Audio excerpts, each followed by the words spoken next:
Today on the podcast, I'm joined by Emily Cadiz, the founder of Finnegan the Dragon. Emily is a former music teacher and former special education teacher who holds advanced degrees from Columbia University. Emily has created the most amazing program called Finnegan the Dragon, where she is combining technology with early literacy skills. Her passion is supporting parents and teachers of little ones ages 2 to 6 to make sure that they are developing these strong literacy skills well before they head into kindergarten so that they can find success in kindergarten and beyond. I'm super excited for you to hear Emily's story because she really has combined her personal journey with her professional experience to create this innovative, one-of-a-kind program. If you have any questions about this episode, please feel free to reach out to me. I'm on Instagram at Littles Love Learning Blog. You can also reach out to Emily. She's on Instagram at Finnegan the Dragon. Hey, Emily, welcome to the Littles Love Learning Podcast. How are you? I'm great. How are you? I'm doing fantastic now that I'm here. Well, Emily, I am so excited to have you on the podcast. You and I have chatted before, and you have created the most phenomenal program, which we are going to get into. But before we introduce listeners to that, let's go all the way back to your journey in education and how you started and became a teacher. Oh gosh. Well, I went from having children to teaching music first. So I actually had one of my children very young, and so I was home with her, and I was a working musician, and I was living in New York City. And when we relocated outside of New York City, I knew that the hours were perfect, right? I love the subject matter, and I've always been an advocate of literacy. So my volunteer work in college and in high school was with the Smart Reading program out in Oregon, Start Making a Reader Today. I'm pretty sure it's a little bigger now, but it started back in the day. But I started out as a music teacher because I really loved the content. I loved teaching music and very passionate about it. But that becomes kind of an unrealistic way to teach because you're always in a different building. You're moving from class to class. You never really get to know the kids that you're with. So eventually, because special education and music are so similar, it's really about breaking down things into small, tiny parts and then teaching those small, tiny parts in sequence so that you can build skills up. And a lot of them are motor skills. They really have nothing to do with academics. They have to do with can you repeat something and play something? Like piano is not necessarily about understanding the concept of tone, but it's about like, can you go 1, 2, 3, 4, 5 over and over and over again? So I started working with special needs children and was an easy transition. Loved it so much because the concept of breaking things down, these really nebulous things into their finite little parts didn't seem like that big of a stretch. Did that for quite a while. And eventually I was actually injured in the classroom. And that's when I had to leave.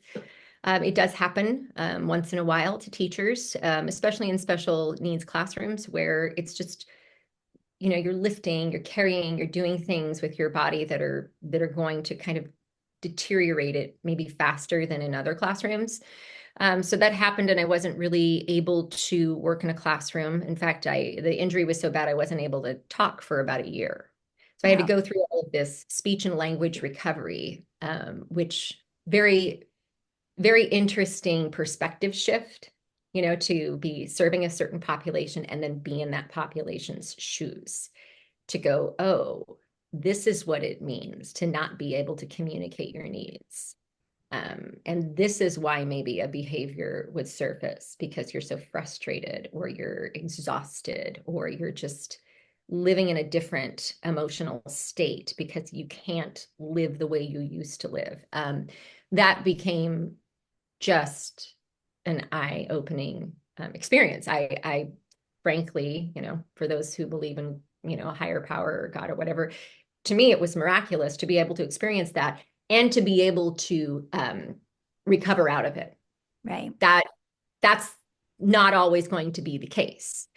I did end up using a lot of my previous music skills to start exploring melodic intonation therapy and music therapy and ways to get my speech back online faster, to way to like stretch my cognitive abilities. And that process of recovery became the basis of my entire life's work now. Yeah, my company. Wow. What a journey. What a story. And how long did that recovery process take? Well, I tried to fake it for the first year. Yeah. So I don't know in that first year really what was working and what wasn't. I was really just trying to hide it because most people are just embarrassed or they don't know what to do with something when their body changes so dramatically, their brain Yeah. changes so dramatically. They just don't know. And so I went from just survival mode in that first year to then like, oh, this isn't getting any better, to some like um, just some action steps. I needed to start doing things. And I found music was helping me regardless. I didn't know there was this whole body of like evidence-based practices that said, oh, this is the fastest way to get your brain back online. Um, I would say overall, probably 2.5 years of Wow. work from injury to full recovery. A lot of the recovery took place in those first, I would say, 3 to 4 months of getting into places where this was practiced.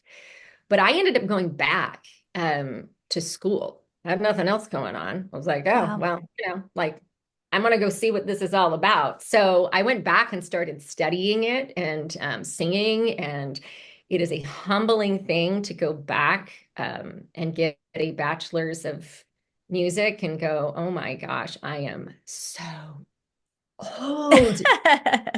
Which you are not at all. For anybody who can't see you, you are not old at all. I would have to say in the world of music, people who are using their bodies, athletes and musicians who are using their bodies, like there's a window in which your body is taking on motor skills and it's not 42.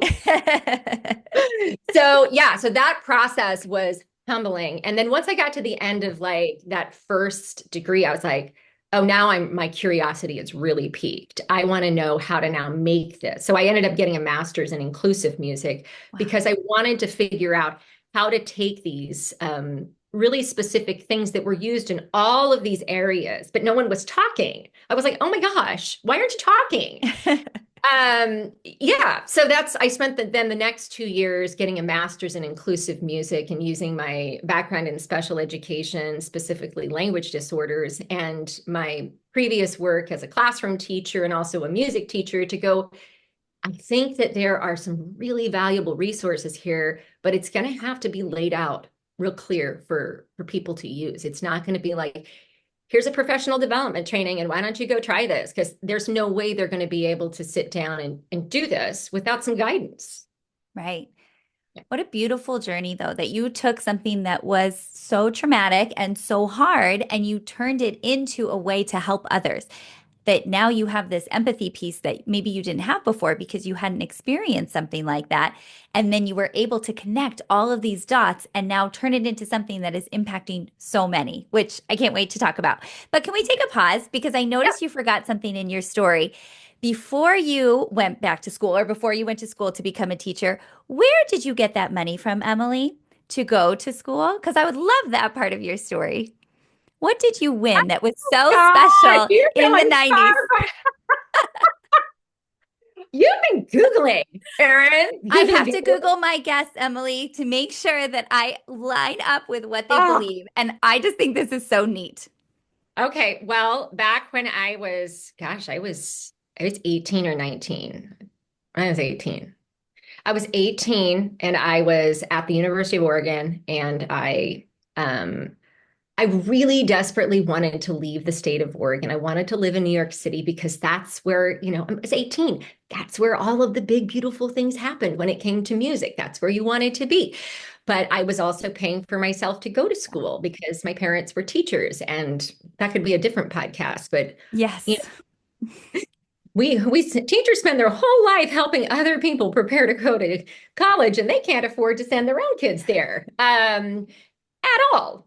So I was in this situation where I was like, I've got this great skill set. I've got this talent. I can do something with this, but I don't know what to do. And there weren't really a lot of opportunities. So I saw the Miss America pageant on television. And I was like, I can do that. I can figure that out. That's like playing a role. As far in my head, I was like, that's just like studying a role and playing a role. Once I got in, it was a lot more than that. But yeah, I saw it on television. I called the number, and then within about a year and a half, I was first runner up to Miss America, and that money I used to go to Columbia University in New York City. So. I think that's amazing. First runner up to Miss America.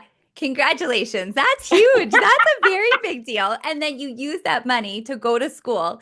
And now look what you're doing. I just think like the whole journey and the whole story is so special.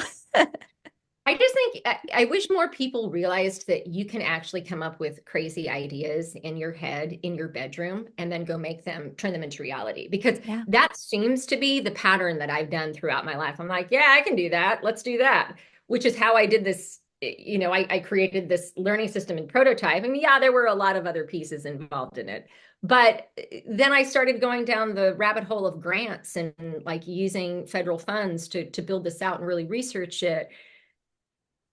Taking affirmative action in your whole life is just a matter of taking something, writing down a goal, and then just actually going and doing it.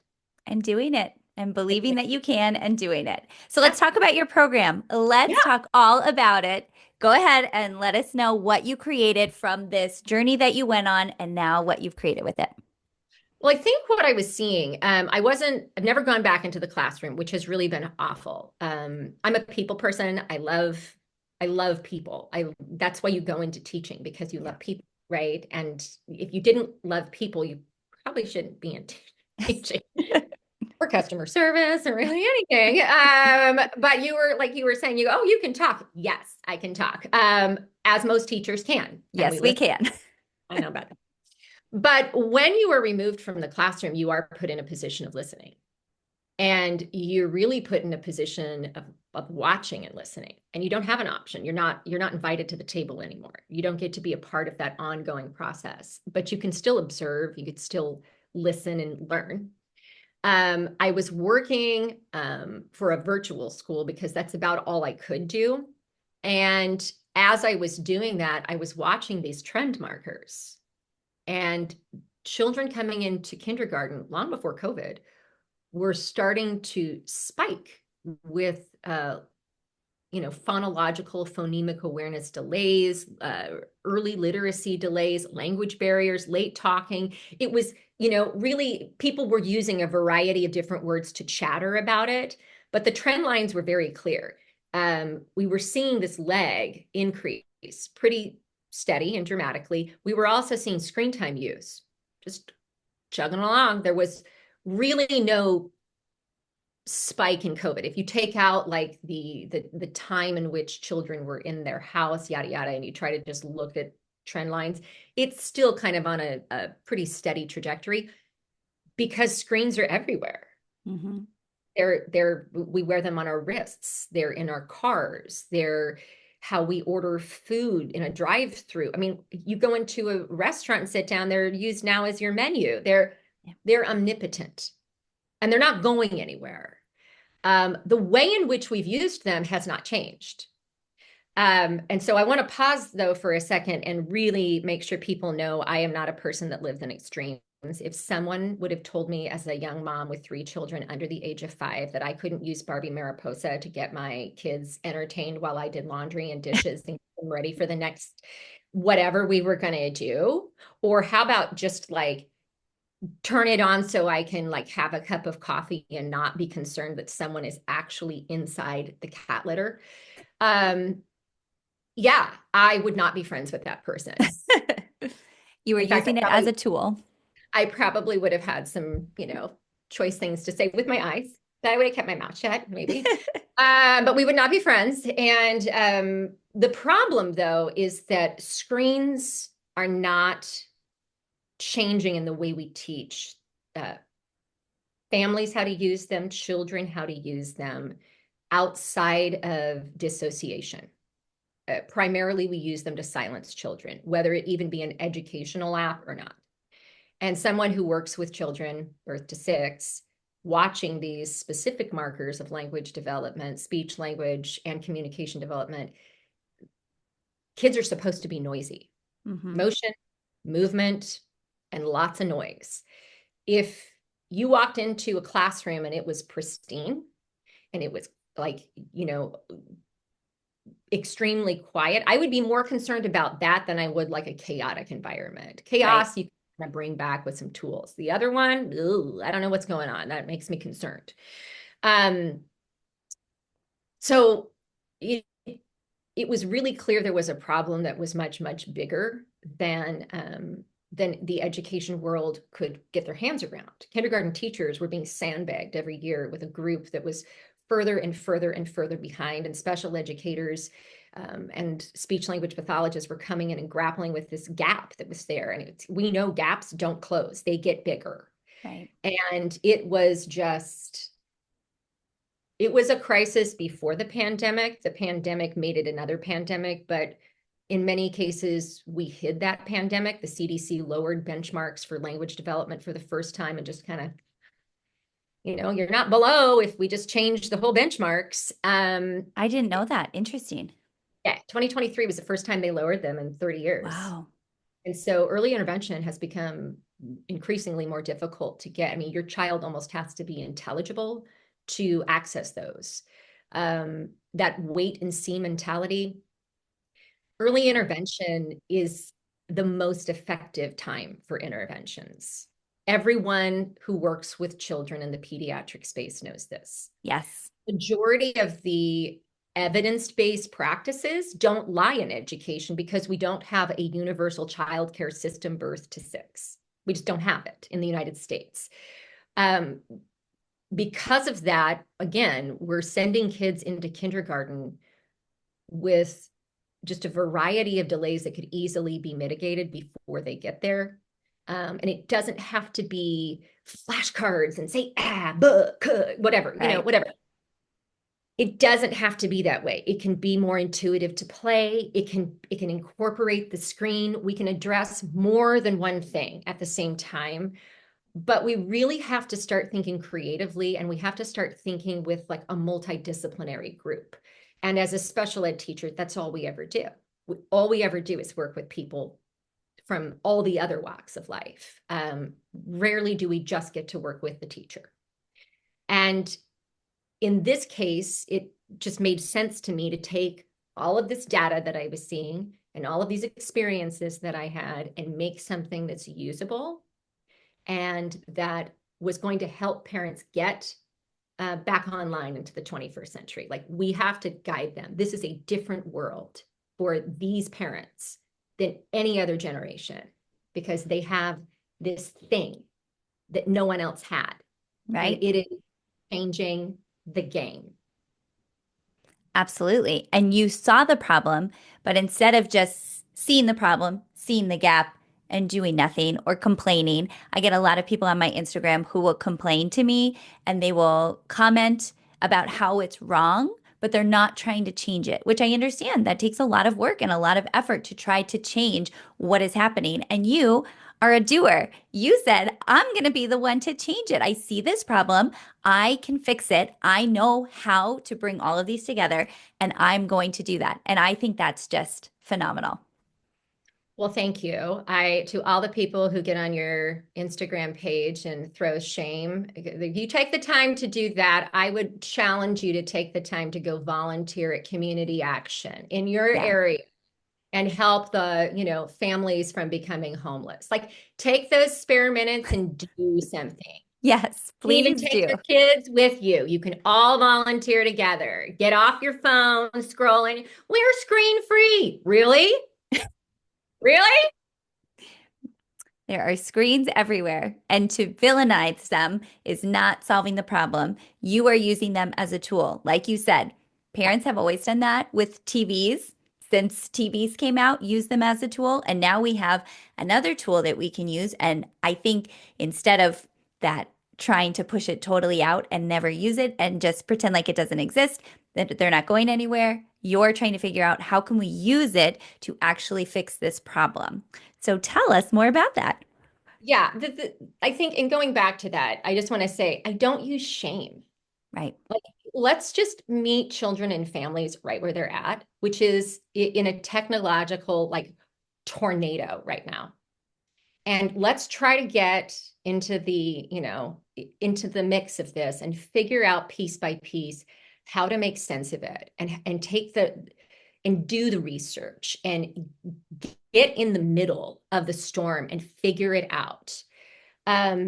Shaming people for living their life and living in extremes. We talked about this at the very beginning, like, your first year teaching, you're just like swinging from like Mary Poppins to the Gestapo, you're just back and forth. Like, girls, let's all line up to, I said line up. The And then pendulum you're like, swings, the extremes. who am I? I think I need those, those employee helpline numbers. Well, I always talk about living in the gray online because I get that a lot with especially play-based learning or preparing for kindergarten. And people say you shouldn't do anything. And then some people are saying you should do a ton. And it's like we can do both. We can live in the gray. We don't have to live in the extremes. And it seems to be the best place for lots of areas of our lives. And this is just one of them. And I think not having a universal childcare and a preschool program in the United States has led people to live in the extremes because Yeah. it is no man's land. No other country does this to their young parents. Not any developed nations. I think it's us and like Papua New Guinea. Wow. We are leaving parents at the most vulnerable time in life to their own accord. Just like, hey, good luck with this. Hope it works out. By the way, this is the most critical time for your child's brain development, birth to 6, and they don't come with a manual. And so that position gets filled with influencers online, and we don't always know what their background is or what information they're sharing, whether it's evidence-based. We don't have all that information, but we as parents, we just see the influencers, and that's where our information comes from. It's no man's land, and it's really unfair, and it's really hard on parents. And the white noise coming from the World Wide Webs is really a lot, because a lot of it's just advice. Do more, do more, do more, do this, do that, try this. Or don't do this, don't do this, don't do this. Yes, And you're those like, are well, out there too. where's something that can guide me through it? And so I'm like, I think in like realism, like, Yeah. let's make a system. Here's a system. It's based around natural language development, because we know language with the right supports in a language-rich environment, which has also changed because that's not the way in which we raise children anymore, just to kind of wander around and have a ton of just unstructured events. Everything is guided play, from play dates to preschools to whatever it is. We can say play-based all you want. It's still guided because we're choosing everything they do. But to get back to this, like, you really do need a set of markers that are preset by medical providers. And speech, language, and communication is the field of speech language pathology. And speech language pathologists rock. They are the Yes, they do. heroes of literacy. They need to be at the table all the time. Love that. Hey, now that I'm not sweating. But they know this more than anyone. Yes. They know this area. Why not take that information and say, I know what it's like to be in the classroom. I know what it's like to be a parent. Let's get this information here. Let's use your guideposts and how you would model this out and how you would teach this, to really give teachers, daycare owners, parents the tools to like support that natural process. And oh, by the way, music, since everything else lives on the left side, music's my cup of tea. Let's use music since we know it has a different neural pathway into the brain. Right. Let's get that on board, because that right side is not just for, looks. It's actually half the brain. And if it's not being activated birth to 6 for literacy on the regular, not as something that someone else would do, but like a core part of instruction. Singing should be a core part of instruction, birth to 6, 7, 8, all of the time. It's not the music teacher's job.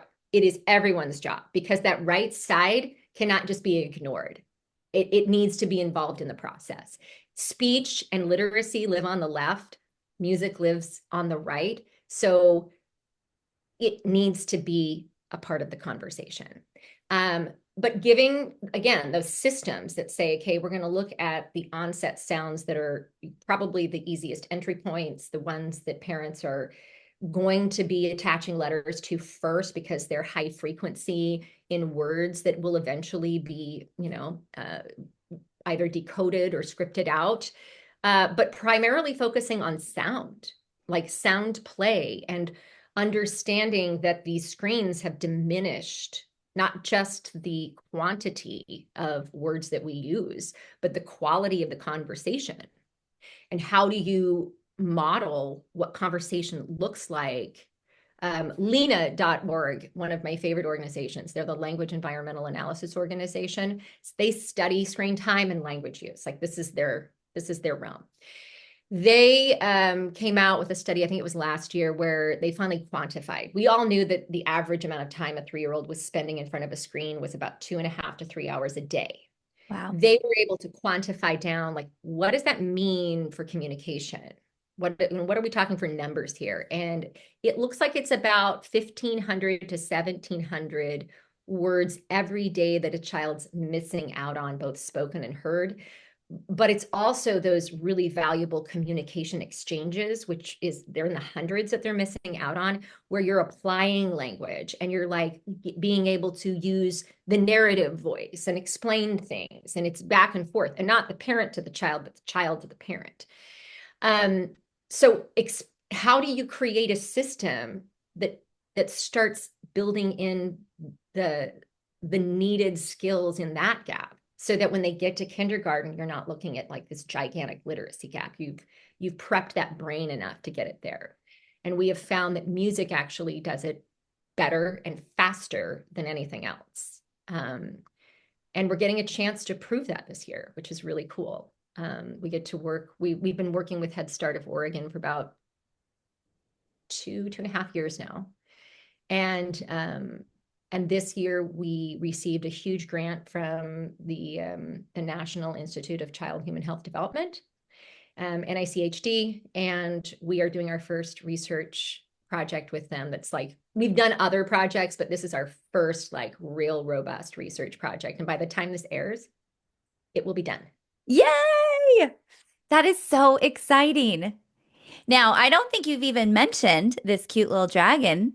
Oh, yeah, I forgot about him. Let's talk about him. Finnegan the Dragon. Yeah, a lot of the research we did before doing this was that we needed a single narrative character driven curriculum. It needed to look like anything else. Based on attachment theories, birth to 6, a single character was going to be able to translate easily from offline with their teacher in the classroom or whoever's instructing them offline to online with the digital facing tool with the parent. So we went with one character. 2, we looked at all of the areas where we could clean up screen time to not make it addictive. So the tool itself doesn't use high cut animations. It uses, a single stream. It's a song. It's timed. After 15 minutes, it goes to bed. Like, you really need one more thing as a parent to fight with your kid about. Like, oh, Right. it's been night. Yeah. So, we really tried to look at it from both approaches, like in the classroom, screen-free, sound-based. How do you teach teachers to really model these sounds without expectation for production? We know that sound perception is actually the most important thing. Production comes later.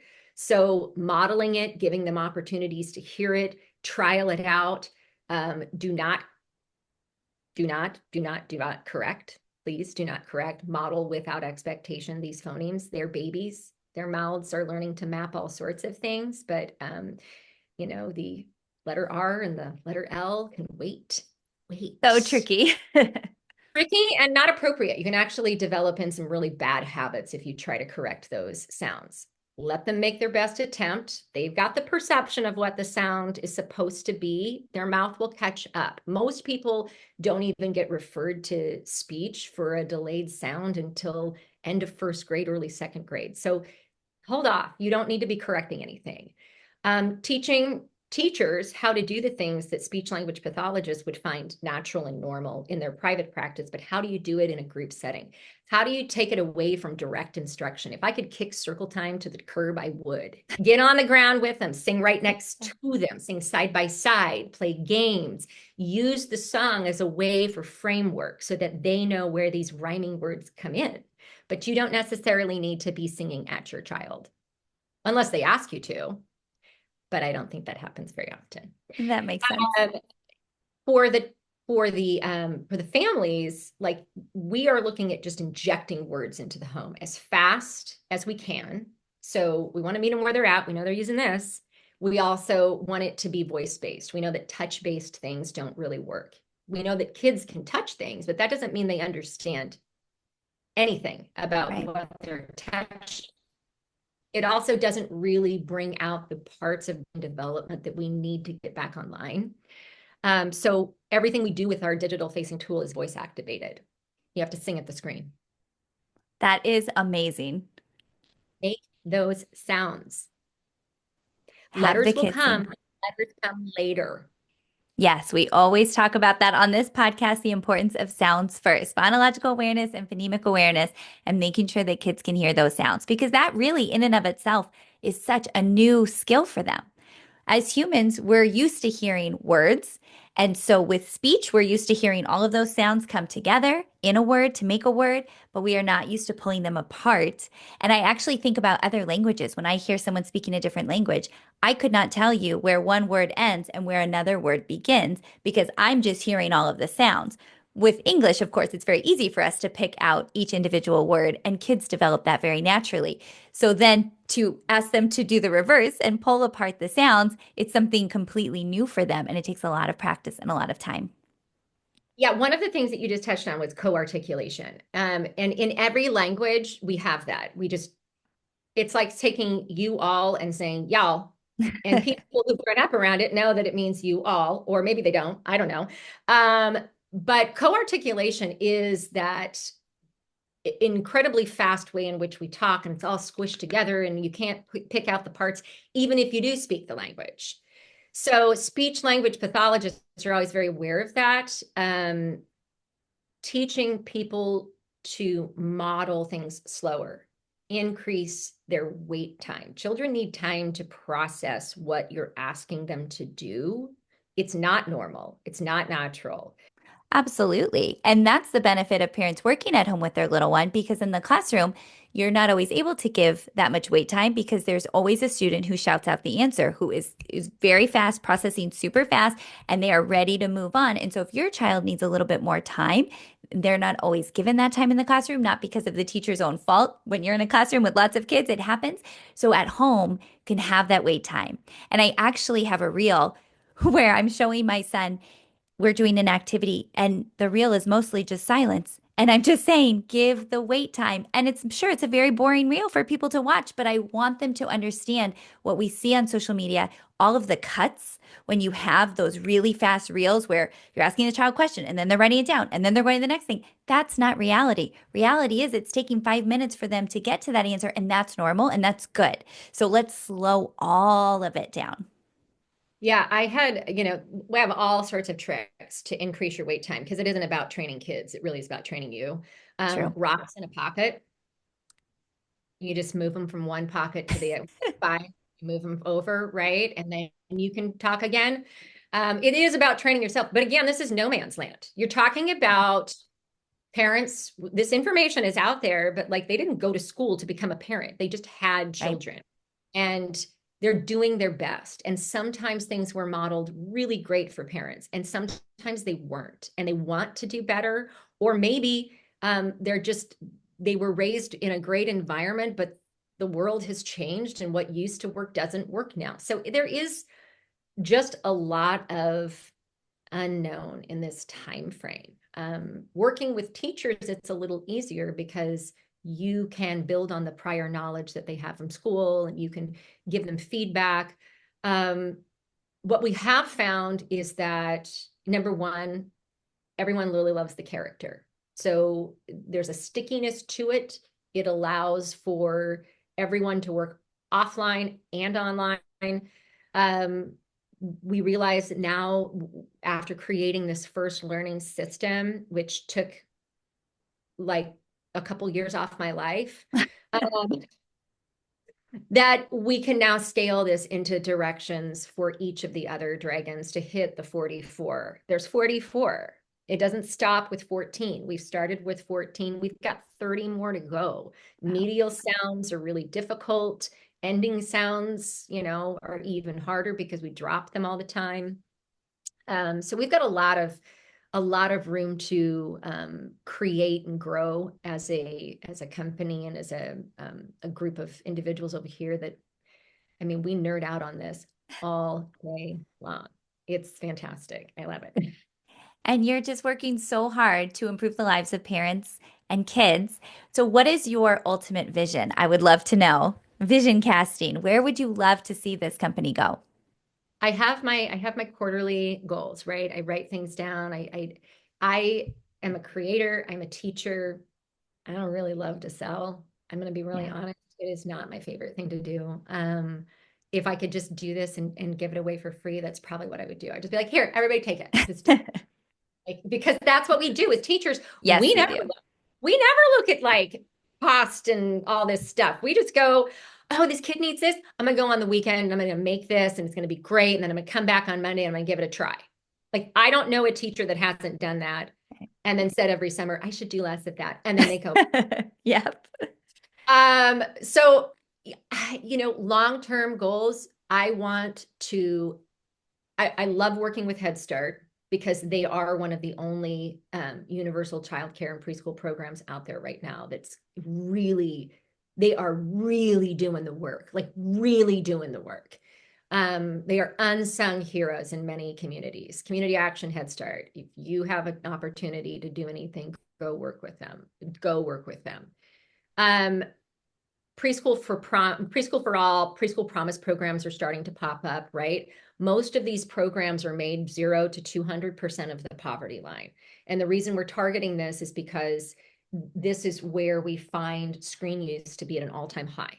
Right. It really is one of the higher marks for screen time. The average is 3.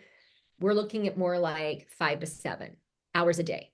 And so we are going to pay for this all as a society, whether we pay for it now or later.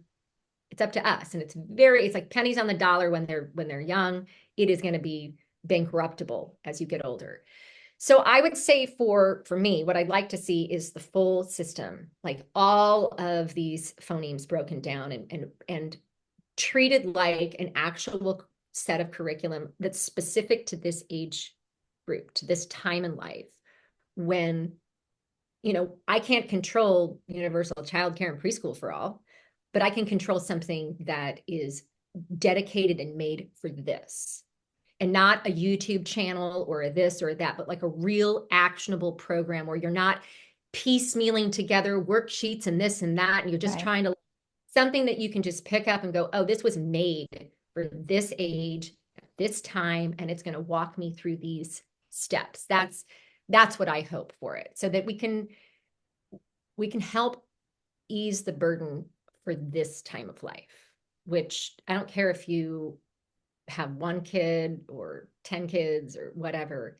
This is still the hardest time of life. It's the loneliest. It's the hardest. It just is. It's just so hard. And you're doing what you can to support those families, support those kids so that it's not so hard. There are going to be lots of decisions parents have to make as their kids get older. And so you're trying to make this one a little bit easier so that they know that they're setting their child up for success.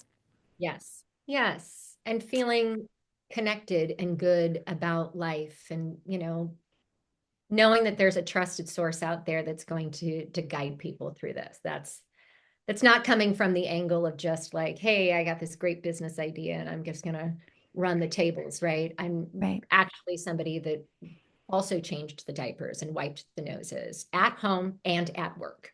and that I'm taking those experiences and trying to just do what we're all supposed to do, which is to help the next generation through this time. We're supposed to put our hands back and help people through it.